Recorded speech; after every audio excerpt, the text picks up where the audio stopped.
Consider the vastness of time stretching both before and after your existence. Your life occupies but a fleeting moment in the cosmic calendar of existence.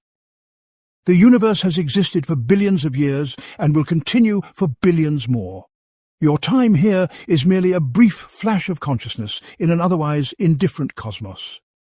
The thought that we will be forgotten is not meant to frighten, but to liberate us from unnecessary burdens.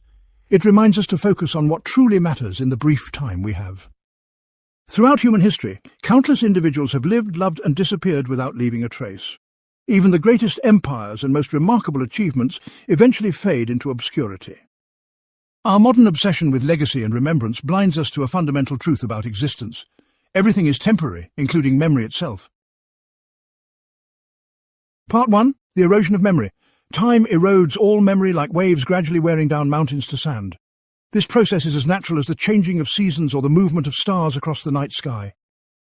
Consider how the most famous individuals from just 5 centuries ago are known by only a fraction of humanity today. Their achievements, which once seemed world-changing, have been reduced to footnotes in history books rarely read. The names that dominated human consciousness for centuries, Alexander, Caesar, Cleopatra, are now merely characters in stories, stripped of their true essence and complexity. We know almost nothing of their inner lives, their doubts, their moments of quiet reflection. Consider how many billions of people have lived and died, their names and stories completely lost to history. Each one had dreams, fears, loved ones, and a unique perspective on the world, all now vanished without trace. Even the pharaohs who built monuments specifically designed to ensure eternal remembrance are mostly forgotten as individuals. We may know their titles and see their tombs, but their personalities and daily struggles have disappeared like morning dew. Your great-grandchildren might remember your name or perhaps display your photograph. But what about 10 generations from now, when your DNA will be so diluted as to be practically non-existent in your descendants? The memories of you will fade like footprints on a beach as the tide comes in, gradually becoming smoother until no trace remains. This is not a tragedy, but the natural order of things, the way the universe maintains its balance. Even digital records which we imagine might preserve us forever will eventually become corrupted or unreadable as technologies change. Or perhaps they will simply be ignored, lost in the vast ocean of accumulated human information. Part 2. The Liberation of Insignificance. There is profound freedom in accepting your cosmic insignificance. This realization removes the burden of having to achieve something monumental merely to justify your existence. When you understand that you will be forgotten, you can stop living for others' approval or historical judgment. You become unburdened by the weight of legacy that has crushed so many souls throughout human history. You become free to live authentically in the present moment, focusing on the quality of your experiences rather than their historical impact. This shift in perspective transforms how you measure the value of your days on Earth. This is not nihilism, but liberation from the prison of legacy that modern society has constructed around us. It is permission to live for the experience of living itself, not for its documentation or remembrance. The weight of eternity lifts from your shoulders when you accept that your name will eventually disappear from human consciousness. You no longer need to carve your identity into the fabric of history to validate your existence. What remains important is how you experience your life, the quality of your consciousness during your brief time here. The love you give and receive becomes valuable for its own sake, not as part of some eternal ledger. Consider how many people throughout history have sacrificed their happiness and authentic desires on the altar of remembrance. They lived not for themselves, but for an imagined future audience that would never truly know them. By accepting the inevitability of being forgotten, you reclaim ownership of your limited time. You can finally ask what truly brings you fulfillment, not what will impress posterity. This perspective allows you to find meaning in small moments, a conversation with a friend, the taste of food, the feeling of sunlight on your skin. These experiences need no justification beyond themselves. They are not means to some greater end, but complete and perfect in their temporary existence, just as you are. The beauty of a sunset is not diminished because it will soon be gone. Perhaps its impermanence is what makes it precious. Part 3. The Democracy of Oblivion. Oblivion is the great equalizer, the final democracy that awaits us all. Kings and beggars, geniuses and ordinary people all share this ultimate fate of being forgotten. There is something profoundly comforting in this universal journey toward erasure. that awaits every human being who has ever lived. It connects us across time and space in a shared human condition. The pharaoh who commissioned the Great Pyramid and the slave who built it are equally forgotten as individuals today. Their bones are equally dust, their voices equally silent. The most powerful emperor and the most humble farmer from 2,000 years ago now exist in the same state, as faded echoes at best, complete non-entities at worst. Their differences, which seemed so vast and important during their lifetimes, have been erased by the passage of time. Even those rare individuals whose names have survived, Socrates, Buddha, Confucius, exist now primarily as symbols and ideas, not as the complex human beings they once were. The actual persons have been replaced by cultural constructs that serve our current needs. We know almost nothing of their daily lives, their personal quirks, or the sound of their laughter. The essence of who they really were has been lost to time, just as yours will be. Understanding this shared destiny can dissolve the artificial boundaries we create between ourselves and others. Status, wealth, fame, all these distinctions that seem so important now will eventually mean nothing. When you truly internalize that both you and your adversaries will be equally forgotten, many conflicts lose their seeming importance. What remains is the quality of consciousness you experience during your brief time in existence. Part 4. The Illusion of Permanence. We build monuments of stone, write books, create art, all in an unconscious rebellion against our temporary nature. These efforts to achieve immortality reveal our deep discomfort with the truth of our impermanence. Consider the ancient library of Alexandria, once the greatest collection of human knowledge in the world. It burned, and countless irreplaceable works were lost forever, their authors doubly erased from memory. Modern digital archives seem more permanent, but they too are vulnerable to technological obsolescence and decay. How many early websites have already disappeared, their creators' digital legacies erased? Even our most enduring creations are temporary against the vast backdrop of cosmic time. The pyramids themselves will eventually crumble to dust, as will all human achievements.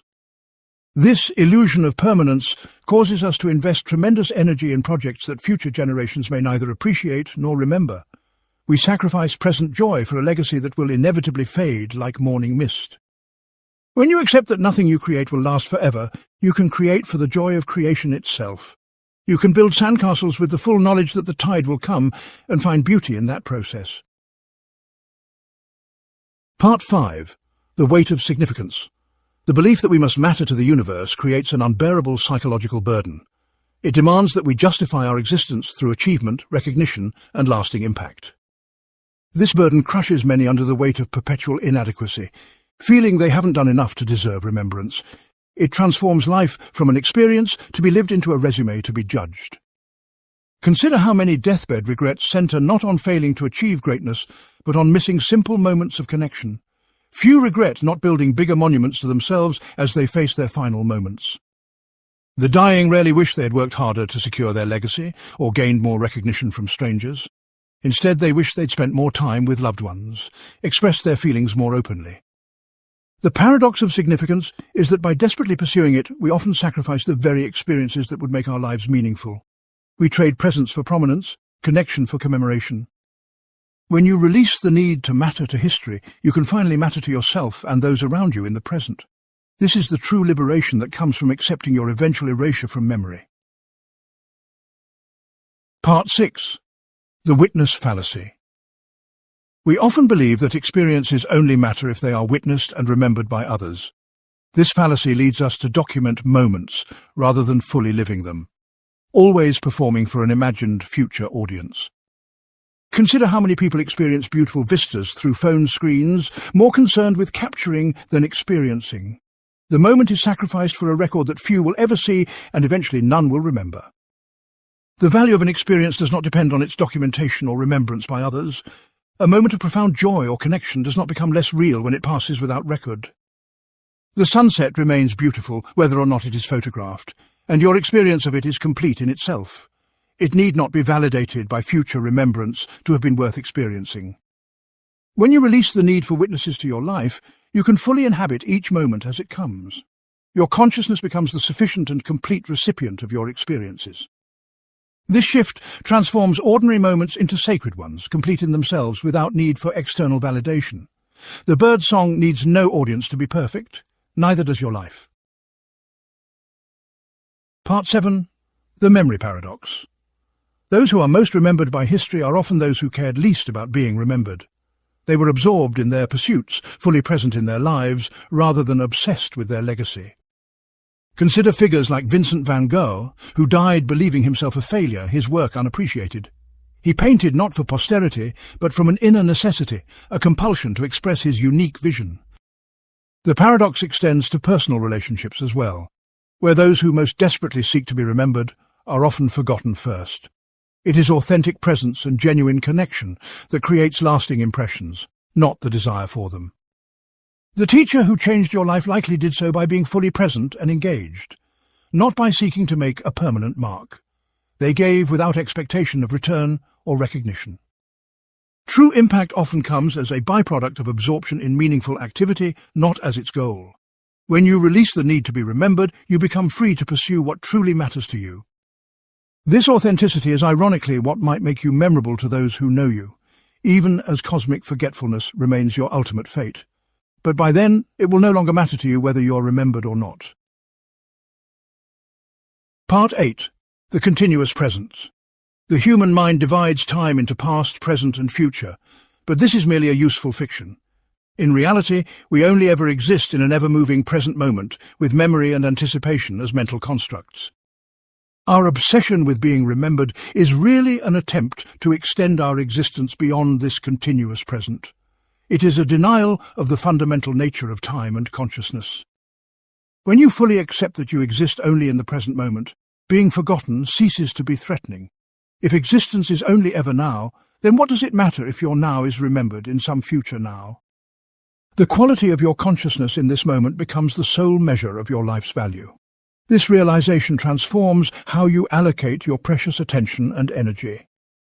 Consider how much anxiety about legacy pulls us out of the present moment, where life actually happens. We sacrifice our only real existence, now, for an imagined future that we will not experience.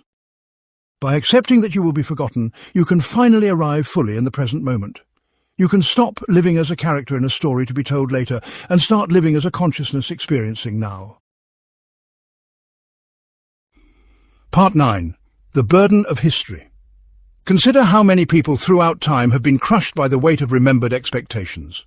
Children of famous parents, successors to great leaders, all burdened by the shadow of what came before. Being remembered imposes obligations on those who come after, creating prisons of expectation that can stifle authentic living. Perhaps being forgotten is a gift we give to future generations, freeing them from the tyranny of our remembered greatness. Even on a personal level, being remembered too well by loved ones can become a burden to them. Excessive grief keeps the living chained to memories, unable to move forward into new experiences. There is wisdom in cultures that practice limited mourning periods, acknowledging that life must continue for the living. The healthy integration of loss requires a partial forgetting, a gentle release of what once was. By accepting that you will be forgotten, you release others from the obligation to remember you. This is perhaps your final act of love, freeing those who survive you to live fully in their own present. You give them permission to remember you less as time moves forward, to allow your memory to gently fade as it naturally will. This release is not abandonment, but a final gift of freedom. Part 10. The Cosmic Perspective. From the perspective of cosmic time, all human history is but an eye blink, all human achievements momentary. The sun will eventually expand and engulf the earth, erasing all physical traces of human civilization. Even the most enduring monuments, the most renowned names, will disappear completely, as if they never existed. This is not a pessimistic view, but simply the reality of cosmic scales and processes. The universe, with its billions of galaxies and trillions of stars, continues regardless of whether humans record or remember their brief time here. Our species is unimaginably young in cosmic terms, likely to be extinct long before the universe reaches middle age. When you contemplate these vast timescales, individual legacy becomes almost comically insignificant. What does it matter if you are remembered for 100 years or 1,000 in the face of billions? This cosmic perspective does not diminish the value of your experiences, but places them in their true context. The universe does not need to remember you for your life to matter. The meaning of your existence is not diminished by its temporary nature, just as the beauty of a flower is not lessened by its brief blooming. Perhaps true wisdom lies in embracing your cosmic insignificance while finding profound meaning in your subjective experience. Part 11. The self-illusion. The very self that fears being forgotten is itself a temporary construction, constantly changing and impermanent. The you that exists today is not the same you that existed 10 years ago or will exist 10 years hence. Your cells have replaced themselves, your memories have been altered, your beliefs and values have shifted. In a very real sense, your past selves have already been partially forgotten, even by you. We maintain an illusion of continuous selfhood through narrative, telling ourselves stories about who we are. Yet these narratives are selective, omitting far more than they include about our actual experiences. Much of your own life has already been forgotten by you, lost to the natural limitations of human memory. The self that fears oblivion is already experiencing it continuously, moment by moment. By recognizing the fluid, constructed nature of selfhood, the fear of being forgotten loses much of its power. If there is no permanent self to be remembered, what exactly are you trying to preserve in memory? This recognition allows you to hold your identity more lightly, to stop clinging to a consistent narrative of self. You become free to reinvent yourself continually, released from the prison of your own previous definitions. Part 12. The attention economy. Modern society has commodified attention and remembrance, turning them into scarce resources to be bought and sold. Social media platforms monetize our fear of being forgotten, promising a kind of digital immortality. We measure our worth in likes, shares and followers as if these metrics could somehow protect us from oblivion. This commodification of memory creates a frantic competition for a resource that is ultimately meaningless. Consider how much vital human energy is wasted on ensuring visibility and remembrance rather than on living.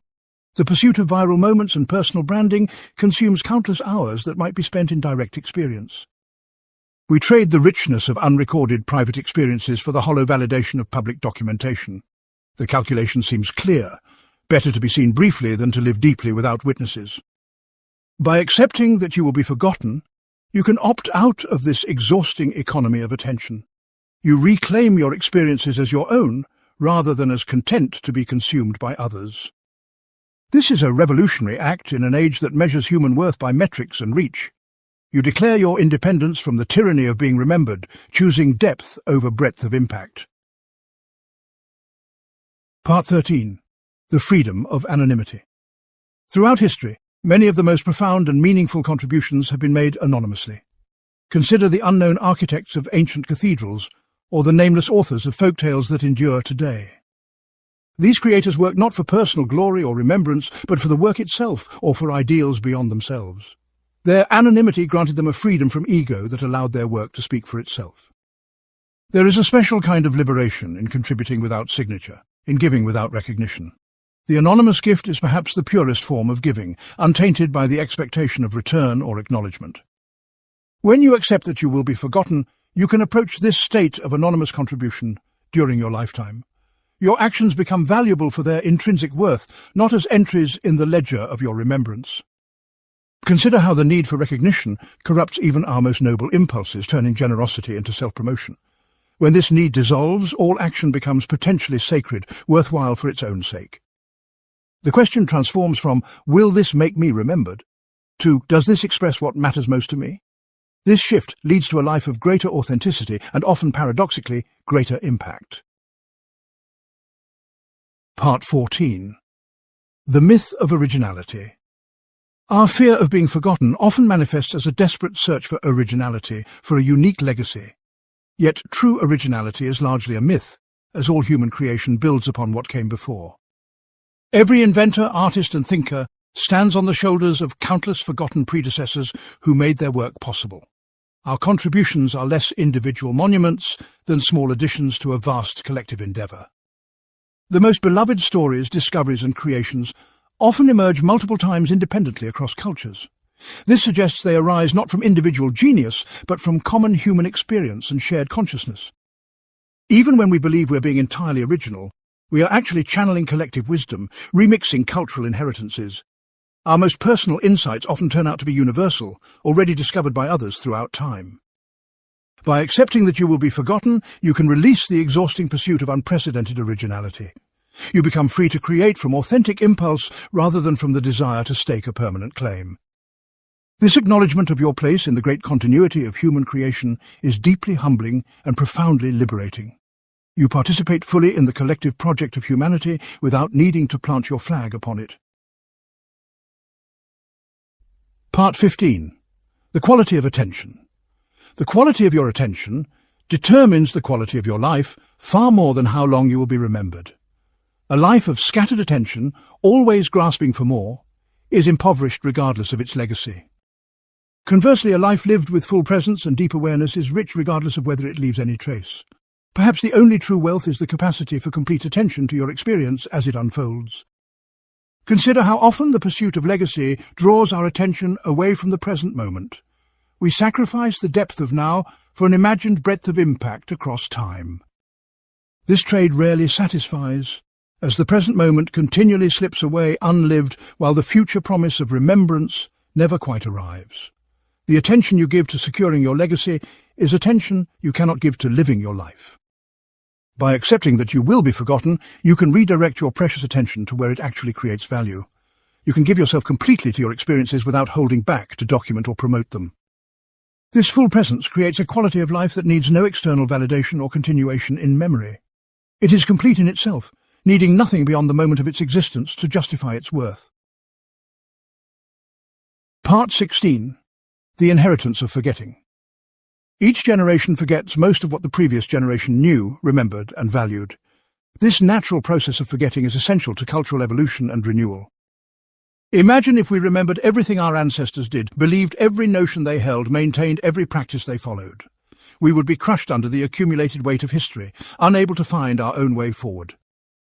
Forgetting is not just inevitable, but necessary, creating space for new ideas, practices, and values to emerge. It allows each generation to remake the world according to their present needs and understandings. Just as individual memory requires forgetting to function properly, collective memory requires it to remain vital and relevant. To be forgotten is to contribute to this necessary clearing away, this making of space. By accepting that you will be forgotten, you participate consciously in this vital process of cultural renewal. You release your grip on the future, allowing it to become what it needs to be rather than what you would preserve. This generosity toward the unborn is perhaps the greatest gift you can offer to the future. You give them the freedom to create their world without the burden of remembering yours. Part 17. The intimacy of impermanence. There is a special intimacy in experiences shared with the full awareness that they will not last.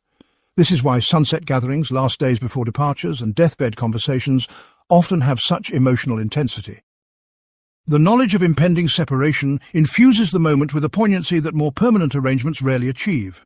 In acknowledging the temporary nature of an experience, we often access its deeper dimensions. Consider how the Japanese concept of mono no aware celebrates the beauty of impermanence. Cherry blossoms are beloved precisely because they bloom briefly and fall, not despite this fact. Their transience heightens appreciation, creating a more refined aesthetic experience than permanent flowers could provide. The awareness of ephemerality creates a tender, bittersweet quality that enriches rather than diminishes. By accepting that you will be forgotten, you can bring this quality of awareness to your entire life.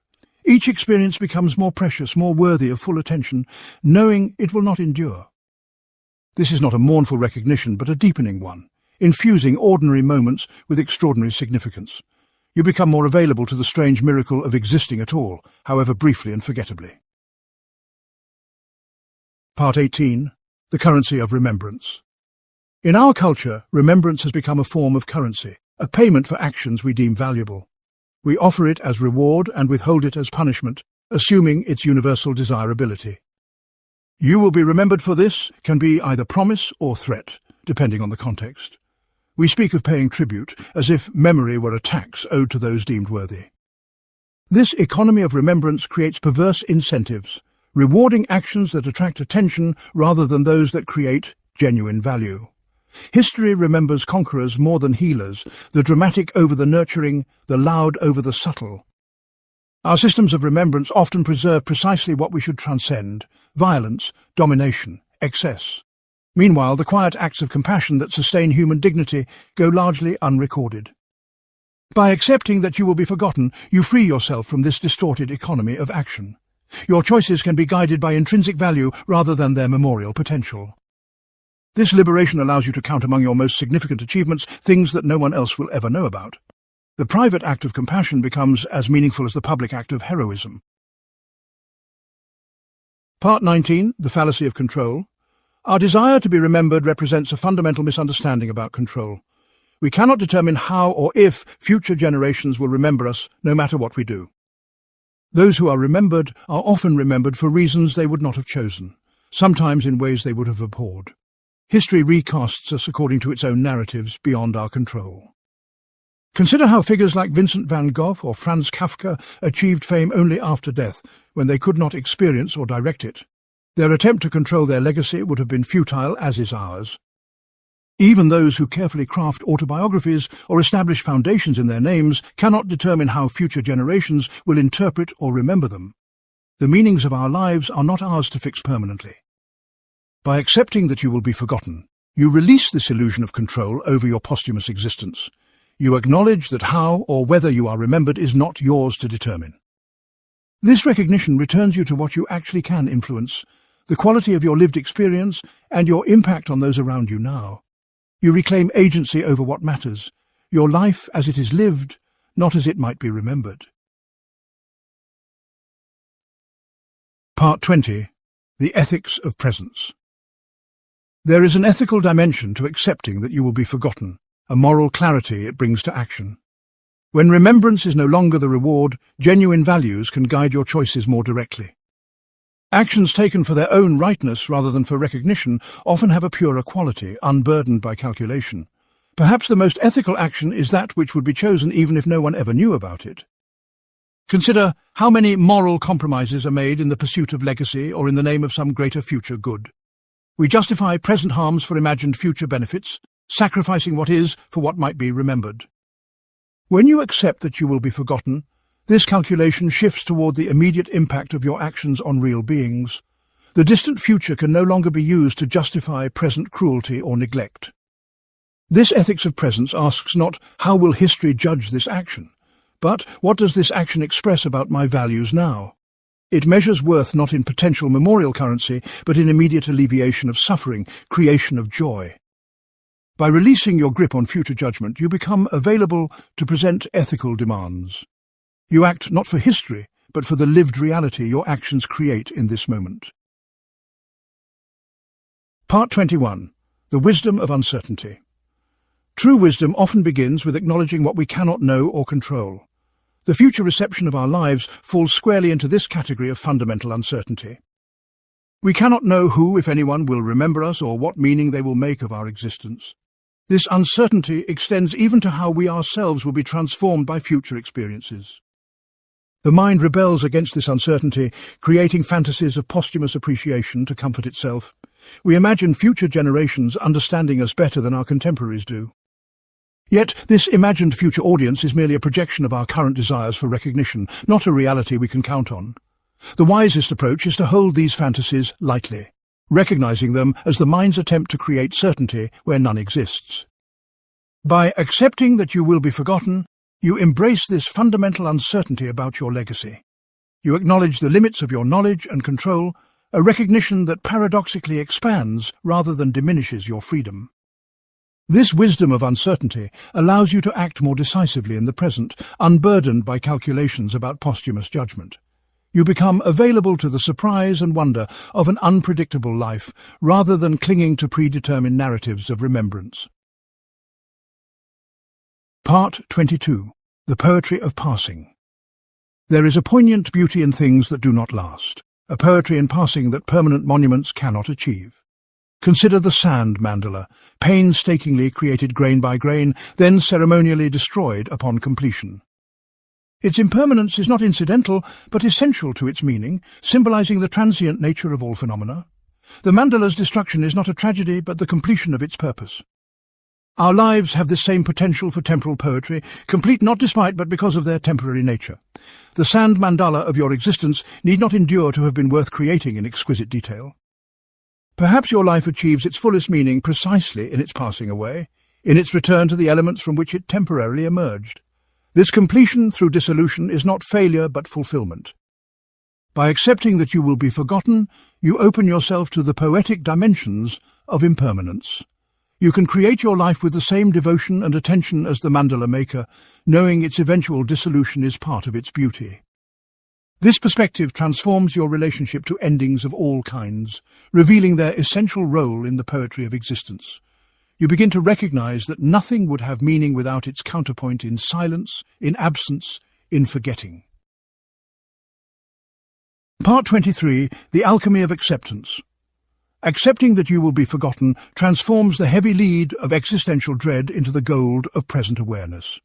This alchemical acceptance does not happen intellectually, but through a gradual embodied recognition. It begins as an uncomfortable truth that we resist, yet through contemplation becomes a source of unexpected liberation. What initially appears as loss reveals itself as gain, as space cleared for authentic living. This transformation is not immediate but unfolds gradually as the implications of forgetting sink from mind to heart. The process resembles grief in its stages: denial, anger, bargaining, depression, and finally acceptance. Many never reach this final stage, remaining trapped in bargaining, trying to negotiate a limited immortality through achievement or reproduction. Yet those who complete the journey find a quality of presence unavailable to those still fleeing from the reality of impermanence. True acceptance is not resignation or defeat, but a profound realignment of values and attention. It is not that you stop caring, but that you start caring about what truly matters, the quality of conscious experience available only now. This alchemical shift cannot be forced or rushed, but emerges naturally from honest contemplation of your temporal nature. The more deeply you understand that you will be forgotten, the more completely you can be present. Part 24. The Inheritance of Anonymity. Most of what we value in civilization comes to us from people whose names we will never know. The inventors of the wheel, of written language, of counting, of cooking with fire, all anonymous benefactors. Our most fundamental technologies and cultural practices emerged not from individual genius, but from collective intelligence across generations. The greatest gifts to humanity have been passed down without signatures. This anonymous inheritance reminds us that impact and remembrance often exist in inverse proportion.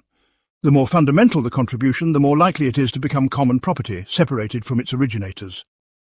Consider language itself, perhaps humanity's greatest creation, a masterpiece with no single author. Its brilliance lies precisely in its ownerless nature, its availability to all without credit or recognition. By accepting that you will be forgotten, you join this noble tradition of anonymous contributors to human flourishing. Your acts of kindness, your small discoveries, your moments of creation feed into the collective inheritance without needing your name attached. This participation in anonymous giving may be the most profound form of contribution, one that asks nothing in return, not even remembrance. You become part of the invisible foundation upon which all visible human achievement rests. Part 25. The Futility of Fame. Fame, our culture's promise of extended remembrance, delivers far less than it advertises. Those who achieve it often find themselves more isolated, more misunderstood than they were in obscurity. The famous person becomes a screen onto which others project their own desires and judgments, losing authentic connection. They are remembered not as they are, but as others need them to be, their actual selfhood buried under projection. Consider how fame transforms even the living into symbols, flattening their complexity into easily consumed narratives. The famous exist primarily as constructs in the minds of strangers, rarely as full human beings. Is this remembrance, this reduction to symbol, really what we desire when we fear being forgotten? Perhaps what we truly seek is not to be remembered, but to be known, to be witnessed in our full humanity. By accepting that you will be forgotten, you release the pursuit of this hollow immortality of fame. You can seek instead the deeper satisfaction of being truly known by a few rather than falsely remembered by many. This shift in aspiration from breadth to depth of connection often leads to a life of greater authenticity and joy. The love of one person who sees you clearly may be worth more than the admiration of millions who see only a construct. Part 26. The Wisdom of Trees. Consider the quiet wisdom of trees, which seasonally release their leaves without resistance or regret. They do not cling to past growth but let it go, making space for new emergence when the time comes. This natural cycle of growth, release and renewal contains profound wisdom for human consciousness. Perhaps we too could learn to release our attachments to past selves, accomplishments, and the desire to be remembered. Trees contribute to the forest ecosystem even after death, their decomposing trunks nurturing new life. They do not disappear but transform, their elements reconfigured into new growth. This cycle offers a different model of continuation than the linear immortality humans often seek. It suggests that our truest continuation lies not in being remembered as we were, but in becoming part of what comes after. By accepting that you will be forgotten, you align yourself with this natural wisdom of cyclical transformation. You recognize that your contributions to the world continue not through memory, but through their integration into the ongoing flow of life. This perspective brings a deep ecological comfort, a sense of belonging to processes much larger than individual identity.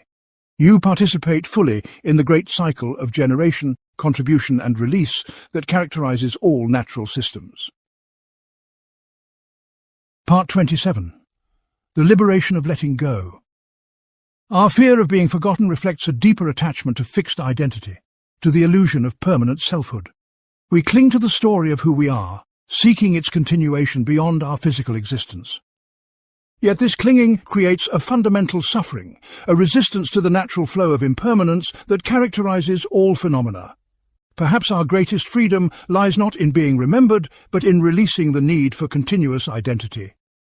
Consider how much energy is consumed by maintaining and projecting a consistent self-image. We carefully curate our presentation to others, ensuring coherence with our previous expressions. This consistency requires constant vigilance, a perpetual self-monitoring that prevents authentic response to the present moment. The burden of maintaining this persistent identity extends into our concern for posthumous reputation. By accepting that you will be forgotten, you practice the fundamental spiritual art of letting go. You release not just the need for future remembrance, but the rigid self-definition that underlies it. This liberation allows for greater spontaneity, authenticity, and presence in your remaining time. You become available to continuous transformation rather than fixed identity, to becoming rather than being. Part 28. The Horizon of Being. Our existence has a horizon, a limit beyond which we cannot see or control. Death forms one obvious boundary, but forgetting constitutes another equally significant horizon. Beyond this second horizon, our influence continues in ways we cannot perceive or direct. Like light travelling through space long after its source has been extinguished, our actions propagate beyond our awareness. This horizon of influence extends far beyond the horizon of remembrance. People may forget your name while still being shaped by your actions, words, and creations. A kind word spoken to a child might alter their development without them ever remembering who spoke it. An idea shared might transform understanding without its origin being recalled. By accepting that you will be forgotten, you acknowledge this horizon, while recognizing that impact transcends memory. You contribute to the future knowing you will not be credited, like dropping stones into water without witnessing their distant ripples. This perspective allows for a more generous relationship to influence, one unconcerned with recognition or control. You give without attachment to outcome, content to know that effects continue beyond the horizon of both your perception and your remembrance. Part 29. The Paradox of Legacy. Those who most desperately seek to create a lasting legacy often produce the least enduring work. Their focus on posterity's judgment prevents the authentic expression that might actually speak to future generations. Consider how many forgotten monuments litter the landscape, built by those determined to be remembered. Meanwhile, works created for immediate purposes often outlast their creators' expectations. This paradox of legacy suggests that meaningful continuation emerges not from grasping, but from letting go. The artist deeply absorbed in their craft, rather than its reception, often creates work of lasting significance. The parent focused on their child's present needs rather than creating a dynasty often establishes the strongest continuation. Impact flows not from demanding remembrance, but from full engagement with present purpose. By accepting that you will be forgotten, you resolve this paradox through surrender. You create, build, teach, or nurture for the inherent value of the activity, not its memorial potential. This non-attachment paradoxically increases the likelihood that what you create will have lasting value. You access a quality of authenticity available only to those who have released the need for posthumous validation. Part 30. The Economy of Attention. Human attention is our most precious and limited resource, more valuable than time or money. How we allocate this finite resource determines the quality and character of our lives. Yet, much of our attention is consumed by concerns about how we appear to others, both now and in the imagined future. This preoccupation with image and legacy diverts enormous attentional resources from direct experience. Consider how often your thoughts drift to how current actions will be perceived rather than to the actions themselves. This divided attention prevents full presence, creating a perpetual state of partial engagement with life. Even seemingly immersive experiences can be contaminated by the documenting mind, always framing the present for future remembrance. We live as if our primary purpose were to create evidence of having lived. By accepting that you will be forgotten, you can reclaim this squandered attentional wealth. You become free to invest your full attention in direct experience rather than its documentation or reception. This reallocation represents perhaps the greatest available increase in life quality, a transformation of every experience through complete presence. You discover that attention fully invested in the present multiplies in value, creating a richness unavailable to the perpetually distracted mind. Part 31. The intimacy of mortality. Our shared mortality and ultimate forgetting create a profound bond between all humans across time. No matter our differences in status, achievement, or recognition, we all share this final equality. There is an intimate connection in this universal vulnerability, a tenderness in our common temporal nature. Perhaps our deepest kinship with others lies not in what makes us exceptional, but in what makes us temporary. Consider how the acknowledgement of mortality often dissolves artificial boundaries between people. In moments of crisis or grief, superficial differences fade as fundamental human connection emerges. The recognition that we are all subject to the same cosmic laws of emergence and dissolution creates a natural compassion. We see in others not competitors for limited immortality, but fellow travellers on a brief journey. By accepting that you will be forgotten, you access this intimacy of shared transience. You recognize others not as witnesses to your significance, but as companions in temporal existence. This shift creates the possibility for more authentic connection, unburdened by the need to impress or secure remembrance. You become available for a quality of relationship possible only between those who have made peace with their temporary nature. Part 32. The gift of obscurity. Consider the special freedom available to those who create without an audience, who act without witnesses. There is a purity in private creation, an authenticity in actions performed beyond the gaze of others. The unpublished poet, the basement musician, the solitary dancer all access a dimension of expression unavailable under observation. Their art serves no purpose beyond itself, existing for the experience of creation rather than its reception. This freedom of obscurity extends beyond creative pursuits to all domains of life. Private joy, unwitnessed kindness, solitary contemplation, all have a special quality precisely because they make no claim on memory. They exist completely in their moment of occurrence, asking nothing of the future. Perhaps the most authentic expressions of your true nature emerge when you have released the need for recognition entirely. By accepting that you will be forgotten, you can access this gift of obscurity during your lifetime. You become free to explore, create, and act from intrinsic motivation rather than for external validation. This liberation often unleashes capacities and expressions previously suppressed by the concern for reception. You discover that creation without the burden of legacy has a special lightness and authenticity that remembered work often lacks. Part 33. The ecology of memory. Human memory, both individual and collective, functions as an ecosystem with limited capacity. For new memories to form, old ones must fade, creating the necessary space for fresh experience. This natural process of forgetting is not a failure, but an essential feature of healthy cognitive functioning. Without it, we would be crushed under the accumulated weight of remembered experience. This ecology of memory extends to cultural remembrance as well. For new cultural expressions to emerge, old ones must recede from active engagement. No culture could remain vital if it maintained equal attention to every expression from its past. The continuous clearing of attention allows for cultural renewal and adaptation to changing circumstances. By accepting that you will be forgotten, you recognize your place in this natural ecology of remembrance. You understand that your fading from memory makes space for new life, new creation, new understanding. This recognition allows you to see forgetting not as erasure, but as participation in the ongoing renewal of consciousness. You contribute to the future precisely by not occupying space in its memory, by making room for what needs to emerge. Part 34. The Museum of Memory. Imagine human culture as a vast museum with limited gallery space. For new exhibits to be displayed, others must be moved to storage or deaccessioned entirely. No matter how vast the museum, choices must be made about what remains in public view and what recedes from attention. These curatorial decisions are inevitable given the constraints of space and attention. The contents of this museum change continuously as each generation's curators make different selections. What one era considers essential to remember, another may view as irrelevant. No permanent place in the galleries can be secured through any action or achievement. Even the most prominent exhibits eventually make way for new acquisitions. By accepting that you will be forgotten, you release the desperate desire for permanent exhibition in this museum of cultural memory. You recognize that your temporary display, if it occurs at all, is sufficient. This acceptance frees you from the suffering caused by craving immortality through remembrance. You become content with your brief moment in the light, knowing that your removal makes space for others to be seen.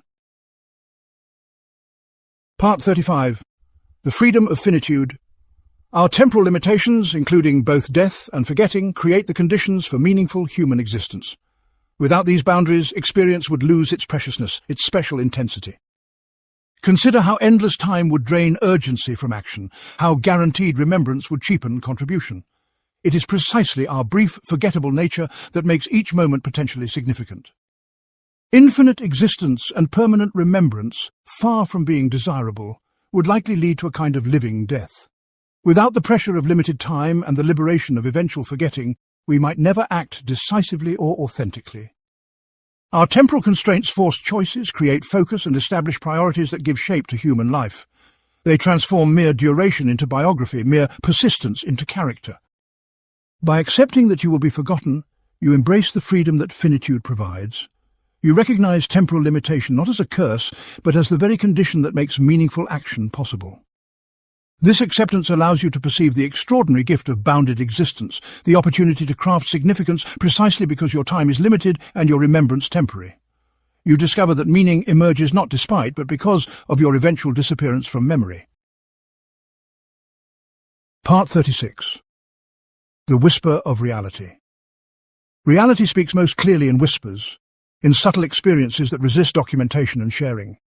The most profound truths are often the most difficult to preserve in memory or communication. Consider your moments of deepest insight, connection, or presence, how they resist capture in words or images.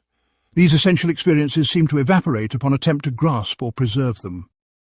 Perhaps this resistant quality reveals something fundamental about the nature of meaningful experience. It suggests that reality in its purest form is meant to be encountered directly rather than preserved. The attempt to secure these experiences for posterity often destroys precisely what made them valuable. Their essence lies in their immediacy, their ungraspable presence. By accepting that you will be forgotten, you align yourself with this whispered truth of reality. You stop trying to capture experience for transmission and begin to receive it more fully as it occurs. This shift from preservation to presence often reveals dimensions of experience previously missed in the effort to remember. You discover that reality offers itself most completely to those who have stopped trying to possess it beyond its moment. Part 37. The Mirage of Digital Immortality. Modern technology offers new promises of extended remembrance through digital preservation. We archive our thoughts, images, and expressions online, imagining them permanently accessible to future generations. Yet this digital persistence is itself an illusion, vulnerable to technological obsolescence, data corruption, and the sheer volume of competing information. The digital afterlife proves just as ephemeral as previous forms of remembrance, only with different timescales and failure modes. Consider how many early digital formats are already inaccessible, how many once popular platforms abandoned. The permanence promised by digital tools requires continuous maintenance and migration that rarely materializes. Even if your digital traces survive technically, they will disappear practically beneath the ever-rising tide of new information.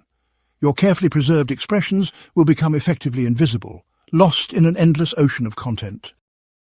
By accepting that you will be forgotten, you can use digital tools without being seduced by their promises of immortality. You can share and connect in the present without the illusion that these traces constitute meaningful continuation.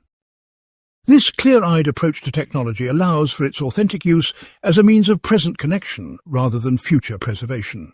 You discover that digital expression, like all human communication, finds its truest value in immediate reception rather than permanent record. Part 38. The Mirror of Mortality. Our awareness of mortality and eventual forgetting can serve as a clarifying mirror, revealing what truly matters. This mirror, when faced directly, shows the difference between essential and superfluous concerns with brutal clarity. Consider how quickly priorities shift when confronted with limited time, how petty grievances and status concerns suddenly appear meaningless. The same clarification occurs when we truly internalize our eventual disappearance from memory. This mirror of mortality reveals not just what matters, but who we are beyond social masks and achievements. It strips away the accumulated identities we construct, leaving only our essential nature. Perhaps our truest self emerges only when we have released all concern for how we will be remembered. In this letting go, we discover what remains when the temporary construction of social identity falls away. By accepting that you will be forgotten, you can use this mirror regularly, rather than avoiding its reflection.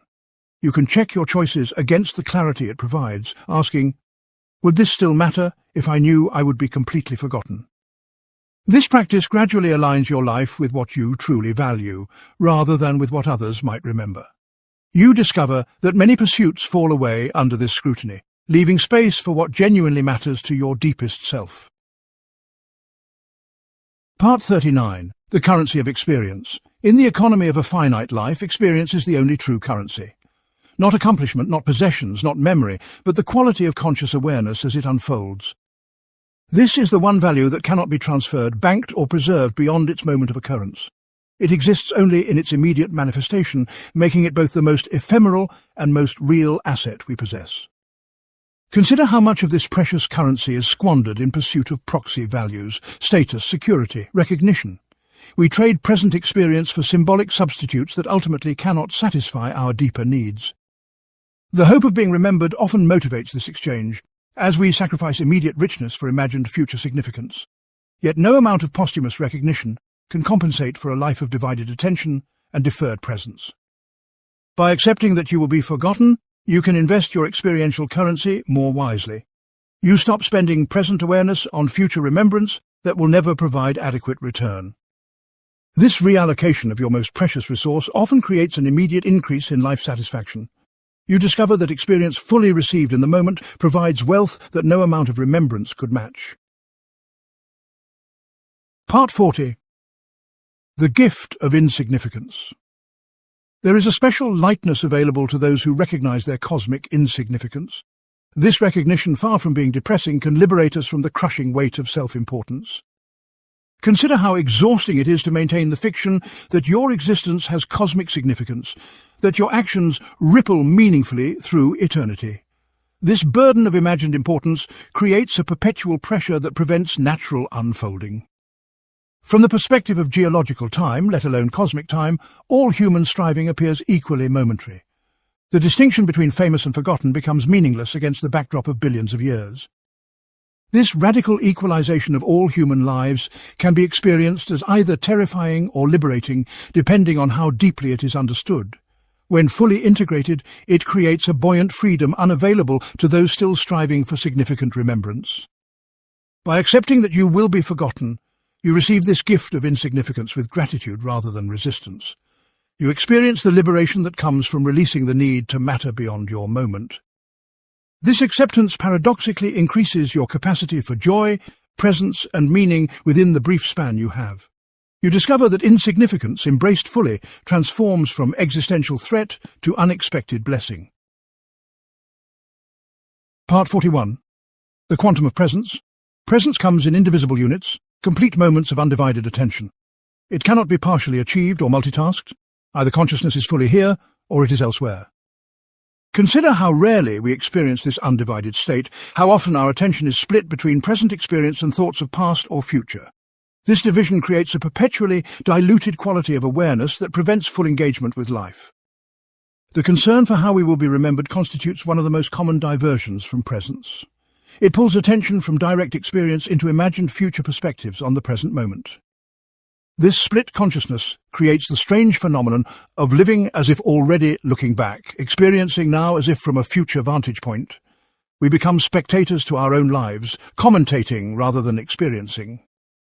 By accepting that you will be forgotten, you remove one of the primary barriers to complete presence. You release the habitual division between experience and its imagined future remembrance. This unification of attention creates access to a quality of consciousness ordinarily available only in rare moments of flow or meditation. You discover that undivided presence constitutes a form of wealth unavailable to those still striving to secure their place in memory. Part 42. The Meditation of Mortality. Contemplating your eventual forgetting constitutes a form of meditation with transformative potential. Like traditional memento mori practices, it uses death awareness to clarify values and priorities. Yet it goes beyond physical mortality to consider the complete dissolution of your social identity, your remembered self. This extended contemplation often reveals attachments and fears normally hidden from awareness.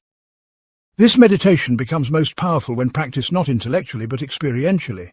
Rather than thinking about being forgotten, you imaginatively inhabit that reality, feeling its implications. You visualize a world where no one remembers your name, where all trace of your passing has disappeared. As resistance to this vision arises, you observe it with compassionate attention, neither indulging nor suppressing the fear. With regular practice, this meditation gradually transforms your relationship to remembrance and identity. Initial terror often gives way to acceptance and eventually to a sense of liberation. The meditation continues working even when not actively practiced, quietly restructuring your values and perception. You discover that what initially appeared as a terrifying void gradually reveals itself as free space for authentic living. Part 43. The Phoenix Principle. For new life to emerge, the old must be completely consumed, transformed through dissolution. This principle operates throughout nature, from forest fires that release seeds requiring extreme heat to germinate. Consider how the nutrients of previous generations become the literal substance of new growth. Nothing is truly lost, but rather reconfigured into fresh forms of life and consciousness. This Phoenix Principle suggests a model of continuation very different from being remembered as we were. It points to transformation rather than preservation as the natural mode of influence across time. Perhaps your truest continuation lies not in being remembered as a fixed identity, but in becoming raw material for what comes after. Your ideas, actions and creations decompose like fallen leaves, releasing their nutrients to nourish new growth. By accepting that you will be forgotten, you align yourself with this natural process of transformation. You release the desire to preserve your current form in memory, allowing for complete conversion into new life. This surrender to transformative dissolution often brings deep ecological comfort. You discover that influence without remembrance, like nutrients without source recognition, may be the most profound form of continuation. Part 44. The Ethics of Inheritance.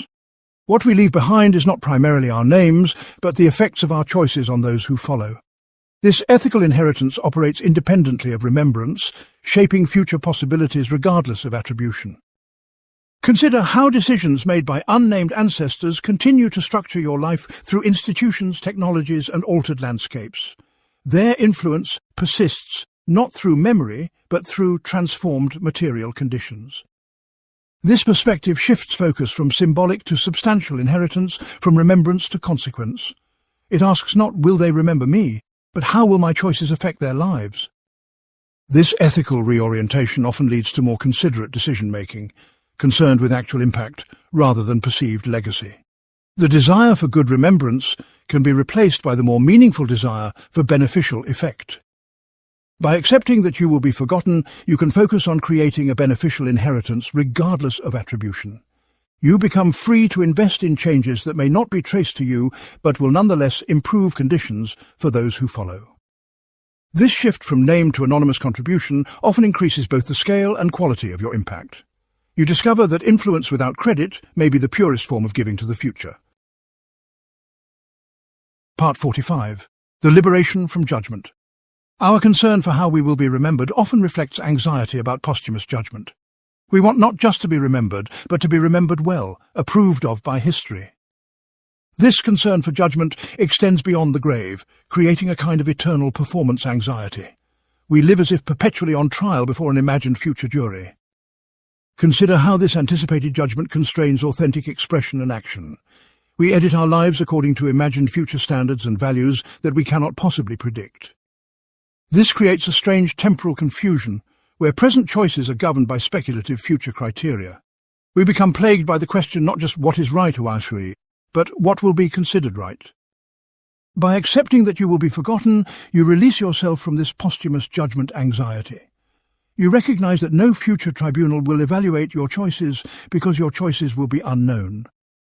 This liberation from anticipated judgment creates space for more authentic decision-making based on present understanding. You discover that moral clarity emerges more readily when freed from the distorting influence of imagined future opinion. Part 46.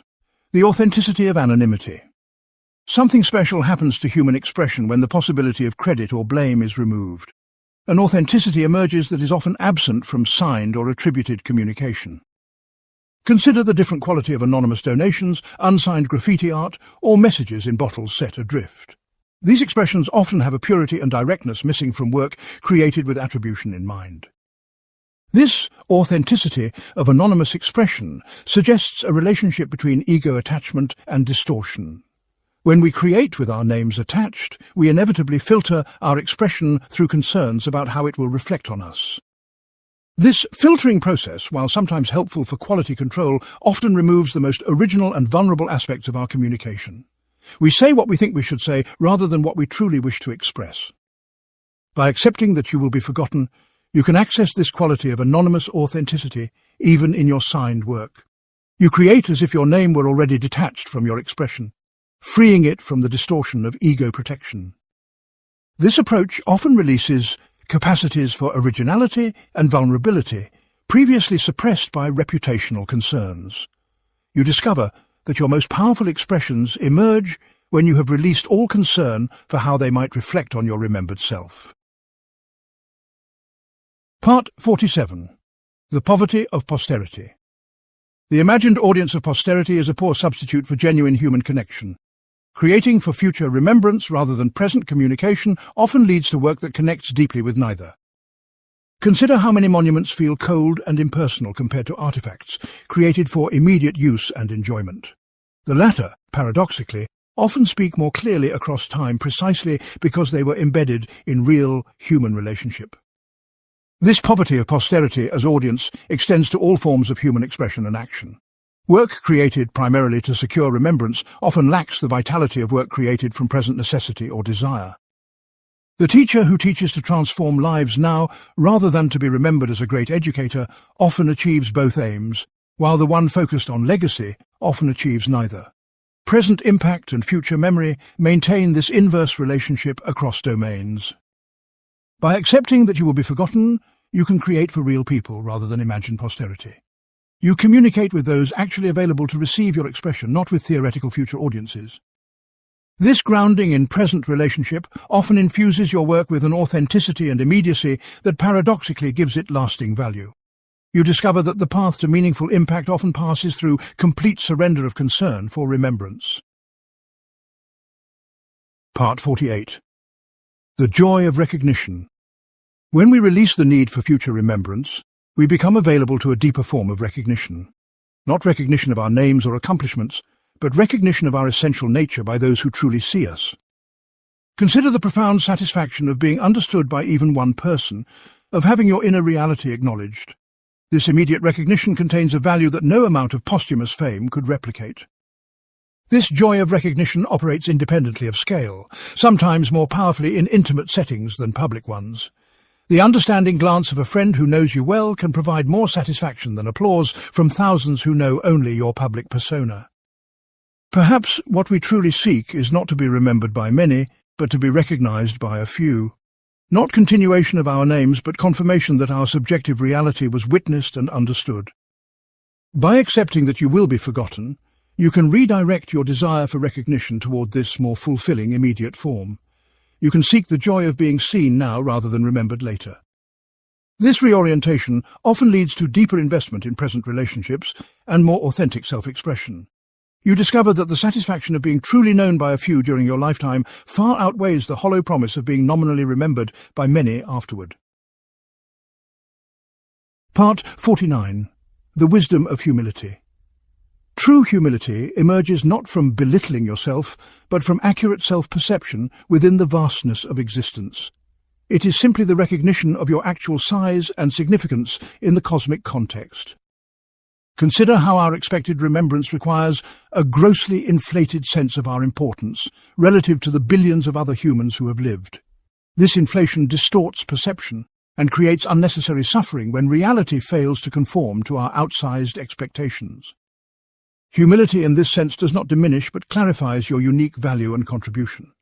It removes the distortion of imagined cosmic significance, revealing your actual precious specificity. This right-sizing of self-perception often brings immediate relief from the burden of sustaining an inflated self-image. The exhausting effort to secure immortality through remembrance can be released into a more grounded sense of purpose. By accepting that you will be forgotten, you cultivate this wisdom of humility as a daily practice. You continuously adjust your self-perception to more accurately reflect your temporary, limited but genuinely valuable nature. This practice gradually transforms your relationship to achievement, failure, praise, and criticism. You discover that humility, far from diminishing your capabilities, enhances them by removing the distorting influence of ego protection and inflation. Part 50. The Eternal Present. Perhaps eternity is not endless time, but timelessness, the complete inhabitation of the now. This eternal present becomes available precisely when we release concern for continuation. Consider how moments of complete presence often contain a quality of timelessness, an escape from the usual experience of duration. These moments, paradoxically, emerge most readily when we've accepted our temporal nature rather than trying to transcend it. This eternal present represents not an extension but a deepening of experience, a vertical rather than horizontal immortality. It suggests that the richest continuation lies not in being remembered across time, but in accessing the timeless dimension available within each moment. Perhaps what we truly seek in wanting to be remembered is this quality of significance that exists outside of linear time. If so, the path lies not in securing memory but in deepening presence. By accepting that you will be forgotten, you clear the primary barrier to experiencing this eternal present. You stop sacrificing depth of now for imagined breadth of continuation. This reprioritization often reveals dimensions of experience previously obscured by temporal anxiety. You discover that eternity is not something to be attained after death through remembrance, but something to be experienced during life through presence. Part 51. The Courage of Impermanence. True courage may lie not in building monuments, but in creating beauty that will disappear. It takes greater bravery to invest fully in the temporary than to grasp for artificial permanence. Consider the ice sculptor who works knowing their creation will melt, or the mandala maker who plans its destruction from the beginning. These artists demonstrate a special valor in their wholehearted commitment to the ephemeral. This courage of impermanence extends beyond art to relationships, experiences, and life itself. It requires strength to love fully, knowing loss is inevitable, to celebrate moments that cannot be preserved. Perhaps the greatest act of courage is to live with complete presence and commitment, while accepting the temporary nature of all experience. This paradoxical combination of full engagement and non-attachment represents a profound spiritual achievement. By accepting that you will be forgotten, you develop this rare form of courage. You become capable of creating, connecting, and experiencing without the safety net of remembrance. This courageous acceptance often unleashes capacities for joy and meaning previously suppressed by insecurity. You discover that vulnerability to total erasure, embraced fully, transforms from weakness into strength. Part 52. The Weight of Memory. Memory itself can become a burden, both individually and collectively. The accumulation of the past can grow so heavy that it prevents movement into the future. Consider cultures paralyzed by remembrance of ancient glories or grievances, unable to adapt to changing conditions. Their attachment to being remembered in certain ways constrains their ability to evolve and respond. This burden extends to personal memory as well, where past achievements or failures can overshadow present possibilities. We become prisoners of our remembered selves, unable to act in ways inconsistent with established identity. The weight of our personal history limits spontaneity and authentic response to current circumstances. We sacrifice present possibility on the altar of consistency with our remembered past. By accepting that you will be forgotten, you can begin releasing this weight during your lifetime. You become free to reinvent yourself continuously without concern for consistent narrative. This liberation from the burden of accumulated identity often brings unexpected vitality and creative possibility. You discover that forgetting, both of yourself and by others, creates essential space for renewal and transformation. Part 53. The Mathematics of Memory. Consider the mathematics of memory across human generations and cosmic time. If each human is remembered by at most 2 generations beyond their death, even the famous disappear within a few centuries. The sheer volume of human lives ensures that comprehensive remembrance is impossible. For each person remembered, countless others must be forgotten, simply due to the limitations of collective attention. This mathematics becomes even more stark against cosmic timescales. Human civilization occupies an infinitesimal slice of universal time, our entire species a mere eye blink in cosmic history. The probability of any individual human being remembered after the extinction of our species approaches 0. Even if our civilization were to continue for millions of years, the likelihood of your specific remembrance would still be mathematically negligible. By accepting that you will be forgotten, you align yourself with this mathematical reality rather than fighting against it. You acknowledge the natural limits of remembrance without resentment or despair. This acceptance often brings a strange comfort, a sense of rightness in conforming to the natural patterns of existence. You discover that what appears initially as harsh truth gradually reveals itself as cosmic belonging, a participation in patterns larger than individual identity. Part 54. The Joy of Contribution. Perhaps our deepest satisfaction comes not from being remembered, but from knowing we have contributed. This joy operates independently of attribution or recognition, arising from impact rather than credit. Consider the special satisfaction of anonymous giving, of helping without the possibility of thanks. There is a purity to this unattributed contribution that often generates deeper fulfillment than acknowledged giving. This joy extends from material giving to all forms of contribution, ideas shared, support offered, beauty created. The teacher experiences it when former students apply lessons without remembering their source. The artist feels it when their work affects viewers who never learn the creator's name.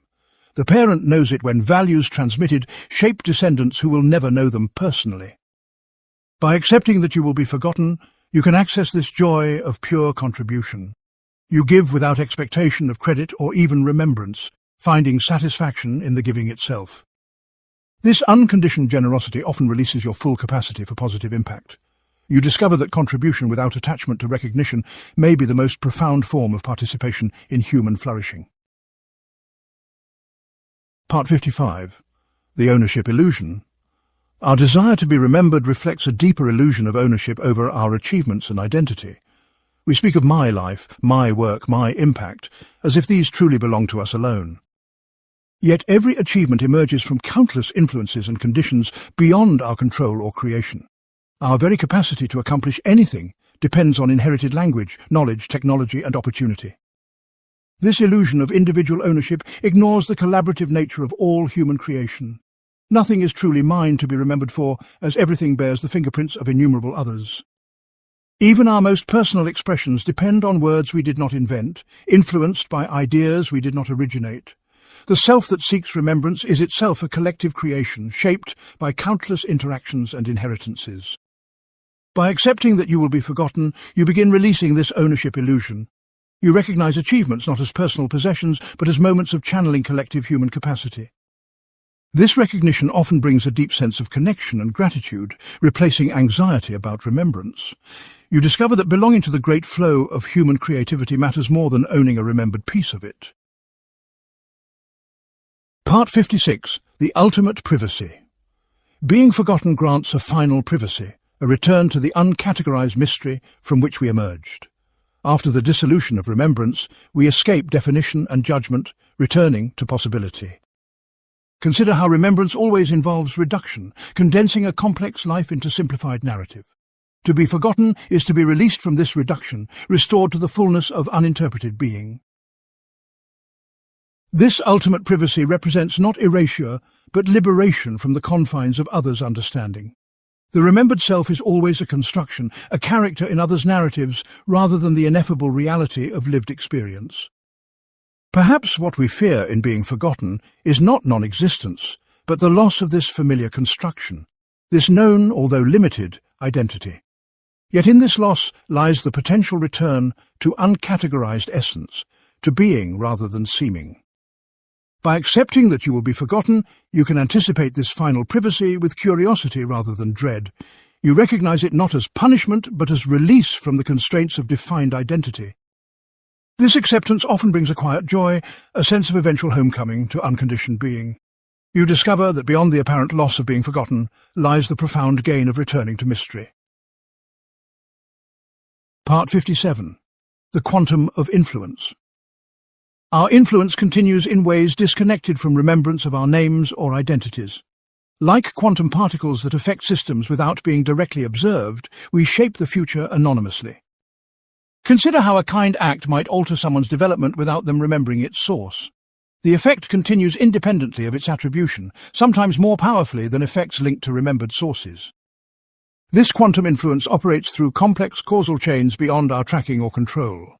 Your actions create ripples that interact with countless other ripples to shape future conditions. The help you give someone might enable their support of another, creating effects 3 or 4 or 50 generations removed from your initial action. These causal threads remain connected even as memory of their origin disappears. By accepting that you will be forgotten, you can focus on generating positive influence rather than securing its attribution. You contribute to the great causal web without needing to tag your threads with your name. This shift from attributed to quantum influence often expands your impact by removing the constraints of recognition. You discover that causation continues even where memory fails, creating a form of continuation independent of remembrance. Part 58. The Wisdom of Trees. Consider trees which contribute their fallen leaves to the forest floor without signature or credit. These anonymous gifts become the very soil from which new life emerges, transformed beyond recognition. The tree does not demand that its leaves be remembered as having come from it specifically. It participates in cycles of growth and decay without concern for individual attribution. This wisdom of contribution without credit runs throughout the natural world. Rivers don't sign the oceans they feed. Clouds don't tag the rain they release. These natural processes suggest a model of influence very different from our human concern with remembered attribution. They point to transformation rather than preservation as the natural mode of continuation. By accepting that you will be forgotten, you align yourself with this fundamental pattern of nature. You become like the tree, content to contribute without signature to what comes after. This natural alignment often brings deep ecological comfort, a sense of participating in ancient patterns. You discover that forgetting is not a human cruelty, but part of nature's wisdom, essential to renewal and continuation. Part 59. The Illusion of Permanence. What we consider permanent merely operates on timescales that exceed our direct observation. Everything from mountain ranges to star systems exists in continuous processes of transformation. Consider how even the most enduring human monuments show the effects of time when observed closely. The pyramids themselves gradually erode, their precise angles softened by millennia of wind and sand. This universal impermanence creates the context for human forgetting, placing it within natural patterns. Our social memory proves no more permanent than our physical structures, subject to similar processes of erosion. Names carved in stone fade just as the stone itself gradually returns to sand. Digital records become corrupted or obsolete, their storage systems subject to the same physical laws of decay. By accepting that you will be forgotten, you recognize your place within these universal patterns of change. You stop fighting against a fundamental quality of existence itself. This acceptance often brings peace through cosmic contextualizing, through seeing human forgetting as one instance of universal impermanence. You discover that what appeared as human failing reveals itself as cosmic process, neither cruel nor kind, but simply the nature of reality. Part 60. The Freedom of Completion. Perhaps true completion comes not through endless continuation, but through wholehearted acceptance of ending. Like a well-crafted story, a life may find its meaning precisely in having a conclusion. Consider how the beauty of music depends on silence, on notes not continuing indefinitely, but finding resolution. The finale gives meaning to what came before, creating a whole rather than an endless sequence. This aesthetic of completion suggests that being forgotten might be not a failure, but a necessary final cadence. Without this resolution, the composition of a life remains unfinished, suspended in artificial continuation. The acceptance of forgetting provides the closing notes that transform individual moments into a complete composition. It creates the silence that allows the music to be heard as a whole rather than an ongoing process. By accepting that you will be forgotten, you open yourself to this freedom of completion. You become available to the specific beauty of finitude that infinity cannot access. This acceptance often brings a special kind of satisfaction, the sense of participating in a well-crafted whole rather than an endless series. You discover that meaning emerges not despite, but through the acceptance of conclusion, of forgetting as the final resolution of your life's composition. Part 61. The gift of absence. Absence itself can be a gift, creating space for what needs to emerge. Like silence between musical notes, forgetting creates the necessary gaps for new creation. Consider how creativity often requires emptiness, a clearing of accumulated patterns and expectations. Innovation emerges not from crowded memory, but from spaces where previous structures have been partially forgotten. This gift of absence operates at cultural as well as individual levels. Societies experience creative renaissances when freed from the weight of remembered traditions. New art forms emerge when old forms fade sufficiently from active memory to allow experimentation. The partial forgetting of rules and boundaries creates the conditions for their productive transgression. By accepting that you will be forgotten, you offer this gift of absence to future generations. You contribute to necessary clearing, making space for what they need to create. This generosity toward the unborn often brings unexpected satisfaction in the present. You discover that giving through absence, through not occupying future attention, may be as valuable as giving through continued presence. Part 62. The Natural Cycle. Forgetting constitutes not an unnatural tragedy, but part of the basic pattern of existence. Like death itself, it represents not failure, but completion of a natural cycle. Consider how continuous remembrance would create an unnatural state, an accumulation without release. Such eternal preservation would prevent the renewal essential to living systems. This natural cycle operates in individual memory as well as collective remembrance. Our minds continuously forget to make space for new learning and experience. Without this necessary clearing, we would be unable to adapt to changing circumstances or integrate new information. The persistence of every memory would create cognitive paralysis rather than enhanced functioning.